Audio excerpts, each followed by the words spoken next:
شروع اللہ کے نام سے جو بڑا مہربان اور نہایت ہی رحم کرنے والا ہے۔ تمام حضرات سورہ فاتحہ اور درود پاک پڑھ لیجئے۔ اعوذ باللہ من الشیطان الرجیم، بسم اللہ الرحمن الرحیم، الحمدللہ رب العالمین، الرحمن الرحیم، مالک یوم الدین، ایاک نعبد و ایاک نستعین، ایاک نعبد و ایاک نستعین، ایاک نعبد و ایاک نستعین، اہدنا الصراط المستقیم صراط الذین انعمت علیہم غیر المغضوب علیہم ولا الضالین، آمین۔ اللہم صلی علی محمد وعلی آل محمد کما صلیت علی ابراہیم وعلی آل ابراہیم انکا حمید مجید۔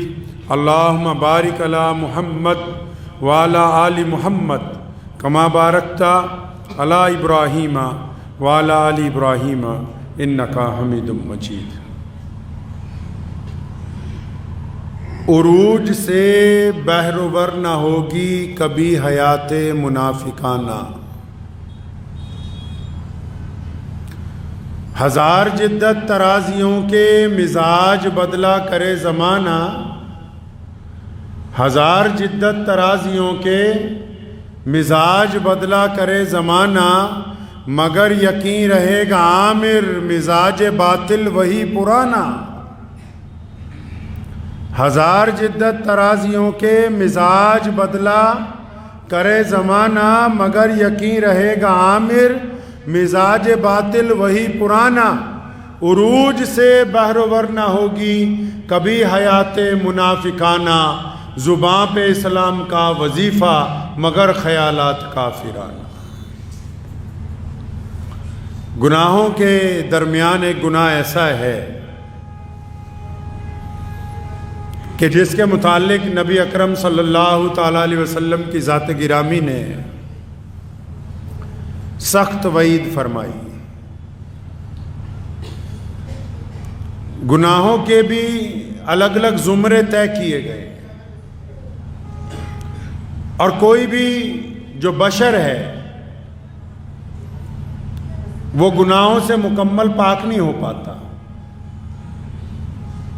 انسانوں میں جو صرف پاک ذات ہیں وہ انبیاء علیہ الصلوۃ والسلام ہیں، پیارے نبی حضرت محمد رسول اللہ صلی اللہ علیہ وسلم اور ان کی جماعت۔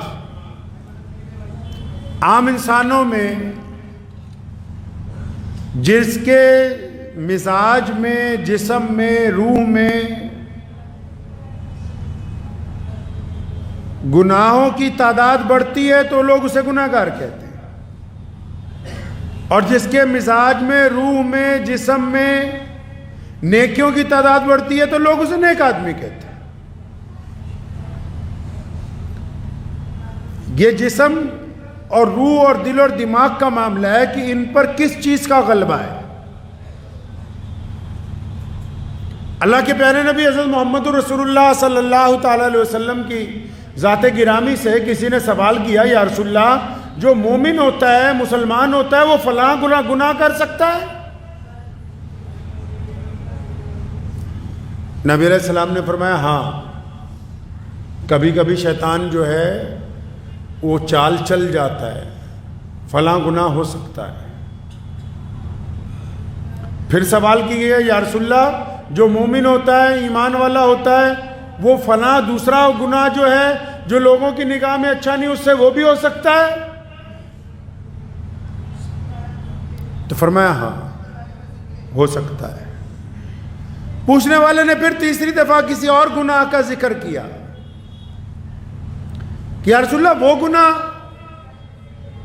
فرمایا ہاں وہ بھی ہو سکتا ہے، انسان ہے۔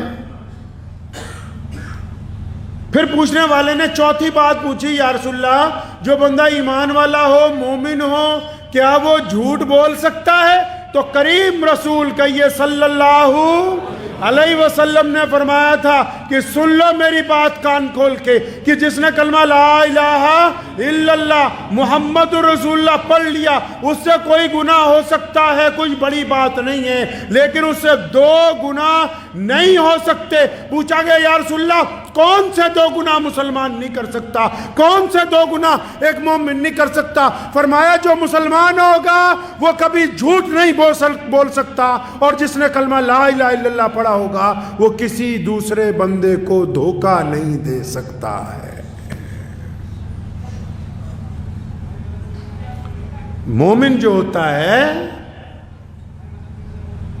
اگر کسی کو بہت زوم ہے اپنے اوپر کہ میں اللہ والا ہوں، میں بڑا متقی ہوں، بڑا پرہیزگار ہوں، اور اس کی زبان سے جھوٹ نکلتا ہے، کسی کو بہت اپنے اوپر فخر ہے کہ اچھا میں تو بڑا دیانتدار نظر آتا ہوں، اور وہ لوگوں کو دھوکہ دیتا ہے، بے ایمانی کرتا ہے، سامنے کچھ اور ہے، پیٹھ کے پیچھے کچھ اور ہے، تو پیارے نبی علیہ الصلوۃ والسلام نے فرمایا کہ کچھ بھی ہو سکتے ہیں، اور بہت سارے گناہ ہیں جو ہو جاتے ہیں، توبہ ہو جاتی ہے، اللہ معاف کر دیتے ہیں، لیکن مسلمان بھی ہو جھوٹ بولتا ہو، مسلمان بھی ہو دھوکہ دیتا ہو، یہ باتیں اکٹھی ہو ہی نہیں سکتی۔ آپ نے ایک محاورہ سنا ہوگا ہمارے ہی دیش میں، اگر کبھی آپ سے کوئی غلطی ہو جائے، کوئی پنچایت لگ جائے آپ کی اور دوسرے لوگوں کی، اور اگر کوئی ہمارا بھائی، کوئی ہمارا بیٹا، کوئی ہمارا بچہ، کوئی ہمارا رشتہ دار جھوٹ بولتا ہے پنچایت میں، جس میں غیر مسلم دوست بھائی بھی بیٹھے ہوں، جب کوئی داڑھی والا، کوئی ایمان والا، کوئی اپنے آپ کو مسلمان کہنے والا، کوئی اپنے کو پٹھان، قریشی، میر، ڈار کہنے والا جب کوئی جھوٹ بولتا ہے تو سامنے سے وہ غیر مسلم کیا کہتا ہے؟ او یار تجھے شرم نہیں آتی؟ تو مسلمان ہو کے جھوٹ بولتا ہے۔ یہ بات تو غیروں کو بھی پتا ہے کہ مسلمان سب کچھ کر سکتا ہے، لیکن جھوٹ نہیں بول سکتا، دھوکہ نہیں دے سکتا، بے ایمانی نہیں کر سکتا۔ اپنی چھاتی پہ ہاتھ رکھ کے اس بات کا فیصلہ خود کر لیجئے کہ ایمان کے ترازو میں ہم کہاں کھڑے ہیں، کیا ہم واقعی مسلمان ہیں یا رسول اللہ کے حکم کے مطابق ہم اپنے ایمان کی اس کیٹیگری سے نیچے گر گئے جو رسول اللہ نے عطا کی ہے۔ خود طے کر لیجئے کہ ہم کہاں پر کھڑے ہیں۔ ایمان والا بھی ہو اور کسی کے ساتھ بے ایمانی کر دے۔ پیارے نبی صلی اللہ علیہ وسلم کے دور میں جب ابھی نبی علیہ السلام نے اعلان کیا تھا نبوت کا اور بہت سارے لوگ ایمان نہیں لائے تھے، حضرت ابو سفیان بعد میں مسلمان ہوئے رضی اللہ تعالیٰ، مکے کے گورنر ہیں، سفر پر گئے کاروبار کے لیے، بادشاہ نے بلا لیا، نجاشی نے بادشاہ نے بلایا۔ بادشاہ پوچھنا چاہتا تھا کہ اچھا یہ اس شہر سے آئے ہیں جس شہر میں ایک نبی کا ظہور ہوا ہے، جہاں سے یہ بات دنیا کے سامنے آ رہی کہ آؤ ایک خدا کی عبادت کریں، جہاں سے دنیا کو یہ بتایا جا رہا کہ آؤ رسول اللہ کی بات مان لو، جہاں سے دنیا کو یہ پیغام دیا جا رہا کہ اب گورا، کالا، امیر، غریب سب ایک برابر ہو گئے۔ پوری دنیا میں اس وقت کھلبلی مچی ہوئی تھی کہ ایسے نبی آ گئے جو اب تو لوگوں میں برابری کی بات کرتے ہیں، جو بیٹی کو عزت دینے کی بات کرتے ہیں، جو ایک خدا کی طرف بلاتے ہیں۔ تو اس بادشاہ نے حضرت ابو سفیان جو کاروبار کے لیے وہاں گئے تھے ان کو بلوایا کہ وہ مکے کے جو سردار آئے ہوئے ہیں بلاؤ۔ جب بلایا تو اس نے پوچھا کہ مکے سے آئے ہو؟ جی ہاں مکے سے آئے ہو۔ کہتا ان کو جانتے ہو جن کا نام محمد ہے؟ کہ یہ صلی اللہ علیہ وسلم۔ تو انہوں نے کہا ہاں جی ہمارے تو رشتہ دار ہیں۔ کہ اچھا تمہارے رشتہ دار بھی ہیں؟ کہ ہاں جی میرے رشتہ دار بھی ہیں، میں تو اچھی طرح جانتا ہوں اور ان کا مخالف بھی ہوں۔ سنو، آج سے 1500 سال پہلے جب ایک غیر مسلم بادشاہ کے سامنے ایک ایسا شخص کھڑا ہے جو ابھی ایمان نہیں لایا اور رسول اللہ صلی اللہ علیہ وسلم کی مخالفت کرتا ہے، جب بادشاہ نے پوچھا، کہنے لگا اچھا تو بہت ساری باتیں بتاتا ہے کہ انہوں نے یہ کہہ دیا، انہوں نے وہ کہہ دیا، انہوں نے خداؤں کے متعلق یا تمہارے دین کے متعلق اس کو کہا کہ اس کو چھوڑ کے نئے دین کے اوپر آ جاؤ، کہ اللہ یہ ساری باتیں تو میں تمہاری مانوں یا نہ مانوں، تو مجھے اتنی بات بتا کہ جس نبی کی تو بات کرتا ہے کیا وہ محمد الرسول اللہ نے کبھی جھوٹ بولا ہے کہ نہیں بولا؟ سنو مسلمانوں، حضرت ابو سفیان رضی اللہ تعالیٰ عنہ کا ایمان قبول کرنے سے پہلے کا فکرہ، فرماتے کہ میں نے اپنے دل کو پوچھا، اپنے آپ کو پوچھا کہ ابو سفیان، پیارے محمد صلی اللہ علیہ وسلم نے تو کبھی جھوٹ بولا ہی نہیں، اگر میں قصداً جھوٹ بھی اس بادشاہ کو کہہ دوں کہ میں ان کا مخالف ہوں کہ نعوذ باللہ انہوں نے جھوٹ بولا ہے، تو دنیا میرے پہ اعتبار نہیں کرے گی، مکے کے لوگ اعتبار کریں گے نہیں، گرچہ وہ رسول اللہ کے دشمن ہوں، لیکن اکیلا اس بات کا شاہد ہے، اس بات کا گواہ ہے کہ 40 سالہ زندگی میں پیارے نبی صلی اللہ علیہ وسلم نے کبھی کسی کے ساتھ کوئی جھوٹ نہیں بولا، کسی کو کبھی دھوکہ نہیں دیا، کسی کے ساتھ کبھی کوئی بے ایمانی نہیں ہوئی۔ اس بات کو سمجھ لیجئے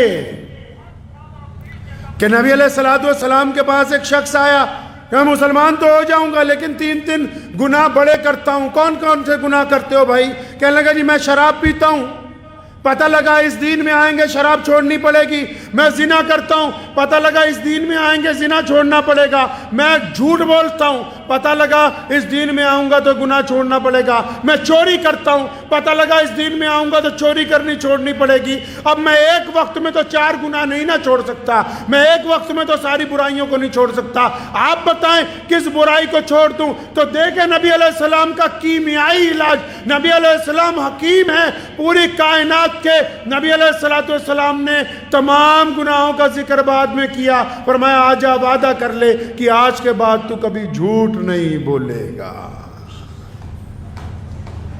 وعدہ کرو کہ جھوٹ نہیں بولو گے۔ وعدہ کر گیا کہ جھوٹ نہیں بولوں گا، وعدہ کر کے نکلا، چوری کا موقع آیا، چوری کرنے لگا تو دل میں خیال آیا کہ کل کو اگر دربار رسالت صلی اللہ علیہ وسلم میں پوچھا گیا چوری کی تھی کہ نہیں کی تھی، ہاتھ پیچھے کرتا کہتا نہیں میں لوگوں کے سامنے کیسے اقرار کروں گا، میں نے تو جھوٹ نہ بولنے کا وعدہ کر لیا ہے، اگر سچ بولتا ہوں تو میری عزت جاتی ہے۔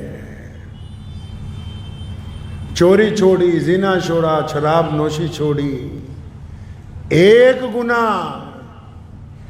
حدیث پاک میں آتا ہے جب بندہ جھوٹ بولتا ہے تو اس کی زبان سے اتنی زبردست بدبو نکلتی ہے کہ جو نیکی کے فرشتے ہوتے ہیں وہ 1 میل دور چلے جاتے ہیں، 1 میل دور چلے جاتے ہیں۔ اور آج کے وقت میں لوگوں نے جھوٹ بولنے کو نام بنا لیا، شغل کر رہے ہیں جی، مستی لیں گے، ویسے ہی دوسروں سے کھیل رہے ہیں۔ یہ جھوٹ کے نئے نام رکھے ہم نے معاشرے کے اندر، اور یہ جو جھوٹ بولنے والی مشین ہم کو مل گئی جس کا نام موبائل ہے، تو قصداً لوگ جھوٹ بول رہے ہیں۔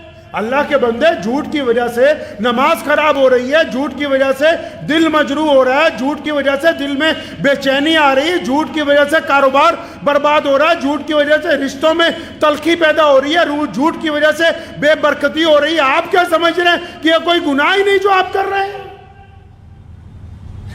اس گناہ کی بدبختی آپ کے جسم پر پڑ رہی ہے، آپ کی روح زخمی ہو رہی ہے۔ قصداً کسی کا فون آئے گا، ہاں جی کہاں ہو؟ اگر چوراہے پہ بھی کھڑا ہے تو کہے گا جی میں تو گھنٹہ گھر پہ کھڑا ہوں۔ قصداً جس جھوٹ کی ضرورت بھی نہیں۔ ماں باپ پوچھ لیں، ہاں بیٹا راستے میں آ رہے ہو، کہاں پہنچے؟ اگر دہلی سے آ رہا ہے، لدھیانہ پہنچنے والا ہے تو کہے گا نہیں جی میں تو ابھی امبالہ ہی ہوں۔ جس جھوٹ کی ضرورت ہی نہیں ہم وہ بھی بول رہے ہیں۔ عورتیں مردوں سے جھوٹ بول رہی ہیں، اپنے مرد اپنی بیویوں سے جھوٹ بول رہے ہیں، اولاد اپنے ماں باپ سے جھوٹ بول رہی ہے، کاروباری قسمیں لے لے کے جھوٹ بول رہے ہیں کہ خدا کی قسم یہ تو تمہیں ہی سستا دے رہے ہیں ورنہ یہ تو اتنے کا ہے ہی نہیں۔ حلال چیز کو حرام کر کے کھا رہے ہیں۔ جو چیز اللہ نے آپ کو عطا کر دی حلال بھی ہے، جائز بھی ہے، درست بھی ہے، آپ اس میں بھی جھوٹ بول کے اس کو اپنے لیے مال حرام بنا رہے ہیں۔ کاروبار میں اللہ تبارک و تعالیٰ نے 99% منافع رکھا ہے، روزی کے 100 حصے کیے گئے اور 99 روزیاں کس کو دی؟ جو لوگ کاروبار کرتے ہیں۔ 1% دی نوکری والوں کو، 1% دی جو دوسروں کی ملازمت کرتے ہیں، اور جن کو 99% اللہ نے برکتیں دی ہوں، جب برکت ان کے پاس پہنچ جائیں، مال ان کا، محنت ان کی، کام ان کا، پھر بھی گاہک کو دیتے ہوئے خدا کا نام لے کر جھوٹ بولتے ہیں، تو اس کے حلال کو حرام میں تبدیل کرتے ہیں۔ ان سے بڑا بیوقوف اور کون ہو سکتا ہے بھائی؟ قسم کھانے کی کیا ضرورت ہے؟ آپ کی چیز ہے، آپ کی مرضی، آپ بیچیں نہ بیچیں، آپ کے اوپر کسی نے زور زبردستی تو نہیں کی۔ آپ دوسرے کو لبھانے کے لیے جھوٹ بول رہے ہیں، آپ یاروں دوستوں کو جھوٹ بول کے آکرشت کرنا چاہتے ہیں اپنی طرف، لوگوں کو جھوٹ بول کے مزیدار باتیں کرتے ہیں کہ شاید یہ ہمارے حامی اور ناصر ہو جائیں گے۔ اللہ کے بندے، جب جان نکلتی ہے، یہ جتنے رشتہ دار ہیں، یہ جس اولاد کے لیے تو ٹھگیاں مارتا پھرتا ہے، یہ جن یاروں کے ساتھ بیٹھ کے 2 بجے تک رات کو محفلیں کرتا ہے، ادھر جان نکلتی ہے، یہ بھی نہیں پوچھتے کہ عبد الرحمن کا جنازہ کب اٹھے گا، یہ پوچھتے ہیں میت کتنے بجے اٹھانی ہے، ہمیں مس کال مار دینا، ہم بھی پہنچ جائیں گے تاکہ جلدی فارغ ہو جائے۔ جن کے لیے سارا دن جھوٹ بولتا ہے نا، جس مال کو کمانے کے لیے سارا دن بے ایمانیاں کرتا ہے، قبرستان میں ان کا واٹس ایپ بند نہیں ہوتا، وہاں جا کے بھی ان کو یہ پڑی ہوتی ہے کہ پہلے جلدی واپس کیسے پہنچ جائیں۔ کس خام خیالی میں پڑ گیا، ایک ایسے گناہ کا مرتکب ہو رہا ہے بندہ۔ ماں پوچھتی ہے کہ کیا بیٹا کمایا؟ جھوٹ بولتا ہے کہ اگر پوری بات بتا دوں گا تو شاید بیچ میں سے پیسے نہ مانگ لے۔ بیوی پوچھتی ہے، اس سے ہیرا پھیری کرتا ہے، یاروں کے ساتھ آنکھ بچا بچا کے بے ایمانیاں کرتا ہے، ٹھگیاں مارتا ہے۔ اچھا پھر سمجھتا ہے میں تو بڑا کامیاب ہو گیا ہوں۔ اللہ کے بندے، کون کامیاب ہو گیا؟ کامیاب تو صرف وہ ہو سکتا تھا جس کو موت آ ہی نہیں سکتی۔ پنجابی کا ایک بہت شعر ہے نا، بہت مشہور، کہ دشمن مرے تے خوشی نہ کریے، دشمن مرے تے خوشی نہ کریے، سجنا بھی مر جانا۔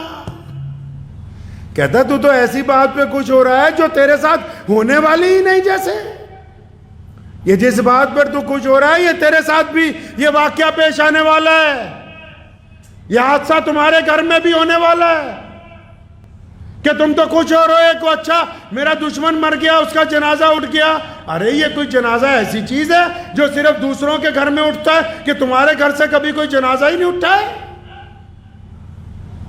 24 گھنٹے پھر بندہ اس حد تک پیچھے آ گئے ہیں، معاشرے میں جتنے لوگ ہیں، چاہے وہ کسی بھی مذہب سے تعلق رکھتے ہوں، ہم اس حد تک نیچے آ گئے کہ اپنے آپ سے ہی جھوٹ بولتے ہیں، جھوٹی تسلیاں دیتے ہیں اپنے آپ کو، کسی کے ساتھ بے ایمانی کر کے، کسی کے ساتھ ٹھگی کر کے اپنے دل کو تسلی کر دیتا ہے کہ نہیں نہیں اس کو پتہ نہیں لگے گا، اس کے ذہن میں یہ بات نہیں آئے گی جو رگڑا تو نے لگا دیا ہے۔ اگر اس کو پتہ نہ بھی لگے تو جس نے حساب لینا ہے اس کے رجسٹر میں تو بات چڑھ رہی ہے، جس رب کو پتہ لگنا چاہیے اس کو تو پتہ لگ رہا ہے، جہاں پتہ لگنے کی بات ہے ان کو تو سب پتہ ہے۔ اور جھوٹ اور دھوکہ کیسی دیکھو کمال کی چیز ہے۔ آپ کسی کے ساتھ نیکی کیجئے، کسی کے ساتھ نیکی کیجئے، آپ نیکی کی ایک صفت ہے، جب بندہ کسی کے ساتھ نیکی کرتا ہے نیکی چلنے لگ پڑتی ہے، اس کو پیر لگ جاتے ہیں۔ مثال دے کے سمجھا رہا ہوں، آپ کہیں کوئی پوچھنے آ رہے بھی سچی مچی نیکی کے پیر کہاں ہیں؟ اگر جب کوئی بندہ کسی کے ساتھ نیکی کرتا ہے تو نیکی چلنے لگ پڑتی ہے، نیکی چلتی چلتی واپس اس تک آتی ہے، اضافے کے ساتھ اس کی اولاد تک پہنچتی ہے، اضافے کے ساتھ اس کے گھر تک پہنچتی ہے، اضافے کے ساتھ اللہ نے آپ کو عزت دی ہے، آپ عزت بانٹیے، واپس آپ کے دروازے پر زیادہ بڑھ کے آئے گی۔ اللہ نے آپ کو پیسے دیے، آپ پیسے بانٹیے، یہ واپس 4 گنا 10 گنا ہو کے قرآن نے کہا ہے یہ آپ تک واپس آئیں گے۔ آپ کسی بیمار کی مدد کرتے ہیں، آپ اس کو دوائی دلوائیے، جو بیماریاں آپ کے پاس ہیں وہ واپس جانے کے لیے مجبور ہو جائیں گی۔ آپ کسی کی مظلوم کی مدد کرتے ہیں، ظالم آپ پر کبھی حاوی نہیں ہو سکتا۔ اسی طرح جب آپ کسی کو دھوکہ کرتے ہیں تو وہ پھر چلتا نہیں، دوڑنے لگتا ہے، اور وہ دھوکہ دوڑتا دوڑتا واپس آپ تک پہنچتا ہے، اور ایسی جگہ آپ کو آ کے ٹکراتا ہے جہاں آپ کو سہاروں کی امید ہوتی، وہاں آپ کو دھوکہ ملتا ہے۔ پھر آپ نے کیا سمجھا کہ ہم کسی کو جھوٹ بولیں گے، دھوکہ دیں گے، ہمارا معاملہ حل ہو گیا؟ نہیں۔ سفید لباس پہن لینا نیکی کی علامت نہیں ہے، ظاہر اور باطن کا ایک ہو جانا نیکی کی علامت ہے۔ اگر کوئی آدمی نشہ بیچ رہا ہے تو جو دین بیچ رہے ہیں وہ بھی اتنے ہی بڑے گنہگار ہیں۔ اگر کوئی آدمی طوائف کے دروازے پر جا رہا ہے تو جو لوگ مذہب کو طوائفوں کی طرح استعمال کرتے ہیں وہ بھی اتنے ہی بڑے گنہگار ہیں۔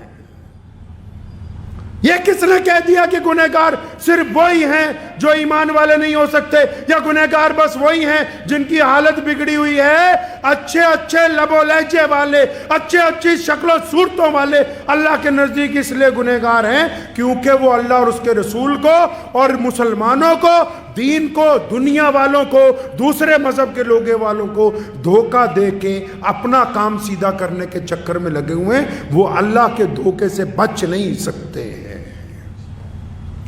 ایسے لوگوں کو اللہ نے قرآن پاک نے کہا کہ اچھا چالیں چلتے ہو، اور چالیں چلتے ہو تم کیا سمجھتے ہو کہ تمہاری چال کامیاب ہے؟ تم بیوقوف بناتے ہو لوگوں کو، تم دوسروں کی بہن بیٹیوں پر گندی نگاہیں ڈالتے ہو، تم میڈیا میں بیٹھ کے کسی قوم کو بدنام کرنا چاہتے ہو، تم مظلوم جو لوگ جنگ میں مارے جا رہے ہیں ان کو آتنکوادی بتاتے ہو، اور مارنے والوں کو تم اچھا بتاتے ہو۔ اللہ نے قرآن میں کہا اچھا چالیں چلتے ہو نا، چلو پھر کتنی چالیں تمہیں چلنی آتی ہیں۔ اللہ فرماتے ہیں جس دن ہماری چال چلے گی تمہاری ساری کی چالیں دھری کی دھری رہ جائے گی یہیں کے اوپر۔ سمجھ لیجئے اس بات کو اطمینان کے ساتھ کہ جھوٹ اور دھوکہ ہمارے شعار میں نہیں ہے، ہماری فطرت میں نہیں ہے، یہ ہمارے مزاج میں رسول اللہ صلی اللہ علیہ وسلم نے ایمانداری رکھی ہے، بہادری رکھی ہے، دیانتداری رکھی ہے، شرافت رکھی ہے، جرت رکھی ہے، ہمت رکھی ہے، بے ایمانی نہیں رکھی۔ اس بات کو ذہن نشین کر لیں کہ یہ جو 2 گناہ ہیں یہ معمولی نہیں ہیں۔ آپ سمجھتے معمولی گناہ ہے؟ نہیں بھائی، یہ دونوں تو بڑے سخت گناہ ہیں۔ ان 2 گناہوں کی وجہ سے بڑی پکڑ ہو سکتی ہے، ان 2 گناہوں کی وجہ سے نماز ضائع ہو سکتی ہے، ان 2 گناہوں کی وجہ سے تلاوت کی ہوئی ضائع ہو سکتی ہے، ان 2 گناہوں کی وجہ سے صدقہ دیا ہوا بیکار ہو سکتا ہے، ان 2 گناہوں کی وجہ سے دیانتداری ختم ہو سکتی۔ کون سے؟ ایک جھوٹ بولنا، ایک دوسرے کو دھوکہ دینا۔ کریم رسول کہیے صلی اللہ علیہ وسلم کا اس فرمان کو اپنے دل کی تختی پر لکھ لو کہ جو ایمان والا ہے وہ جھوٹ نہیں بول سکتا، اور جو ایمان والا ہے وہ کسی کو دھوکہ نہیں دے سکتا۔ کسی کو دھوکے میں پتہ کون کون لوگ آ جاتے ہیں؟ اب آپ سمجھتے ہو کئی جو کم پڑھے لکھے سارا دن مسئلے فتوے کرتے رہتے ہیں کہ اچھا جی کسی مسلمان کو دھوکہ نہیں دینا۔ مسلمان نہیں، صرف مسلمان نہیں، اگر کوئی مسلمان اپنے کسی ہندو بھائی کو کاروبار میں دھوکہ دے دے تب بھی وہ اللہ کا مجرم ہے۔ اگر کوئی مسلمان اپنے سکھ بھائی کو بیپار میں دھوکہ دے دے تب بھی وہ اللہ کا مجرم ہے۔ اگر کوئی مسلمان اپنے کسی دلت بھائی کو دھوکہ دے دے تب بھی وہ اللہ کا مجرم ہے۔ اگر کوئی مسلمان کسی جینی کو، کسی بودھی کو، اپنے کسی ہم وطن کو، اپنے کسی پڑوسی کو، اپنے کسی دوست کو، اپنے کسی نمازی پڑوسی کو، اپنے سامنے والے رہنے والے کو، اپنے ساتھ والے دکاندار کو اگر یہ دھوکہ دیتا ہے، جھوٹ بولتا ہے، تو دل میں سے خام خیالی نکال دے کہ میں نے نے کسی غیر کو دھوکہ دیا ہے، غیر یا اپنے، وہ عبادت کے لحاظ سے ہو سکتے ہیں، معاملات کے لحاظ سے اگر آپ کسی کو دھوکہ دیں گے تو اللہ کی پکڑ آپ پر آ کر رہے گی، اللہ کی پکڑ آ کر رہے گی۔ اس لیے اس بات کو ذہن نشین کر لیں انشاءاللہ تعالی کہ اس کو اپنے مزاج میں لانا ہے۔ لائیں گے انشاءاللہ؟ مزاج میں لانا ہے، دوسروں کو بتانے سے پہلے خود ایسا کرنا ہے۔ اگر کسی کو دھوکہ دیا ہے اٹھائیے فون، معافی مانگیے، کسی کی جگہ دبا کے رکھی ہے چابیاں لوٹا دیجئے، کسی کے پیسے دبا کے رکھے ہیں واپس کر دیجئے، کسی کے ساتھ زیادتی کر کے رکھی ہے 2 لفظ بول دیجئے۔ اور اگر آپ گناہ کی ہٹ دھرمی پر اڑے ہوئے ہیں، آپ بے ایمانی پر اڑے ہوئے ہیں، آپ زیادتی پر اڑے ہوئے ہیں، آپ یہ سمجھتے ہیں کہ میں اپنی زیادتی کے ذریعے، اپنی طاقتوں کے ذریعے، دنیاوی لوگوں کے سہارے کے ذریعے میں جھوٹ کا بازار گرم رکھوں گا، تو پھر اللہ کی پکڑ جب آتی ہے تو پھر کوئی بھی دنیاوی طاقت ہمارا ساتھ نہیں دے سکتی ہے۔ اور اللہ تبارک و تعالیٰ کے سامنے تو ہم سب نے آخر پیش ہونا ہی ہے۔ دعا کیجئے اللہ تعالیٰ مجھے بھی اور آپ سب کو بھی جھوٹ سے اور دھوکے سے ہمیشہ اپنی پناہ میں رکھے۔ وآخر دعوانا ان الحمدللہ رب العالمین۔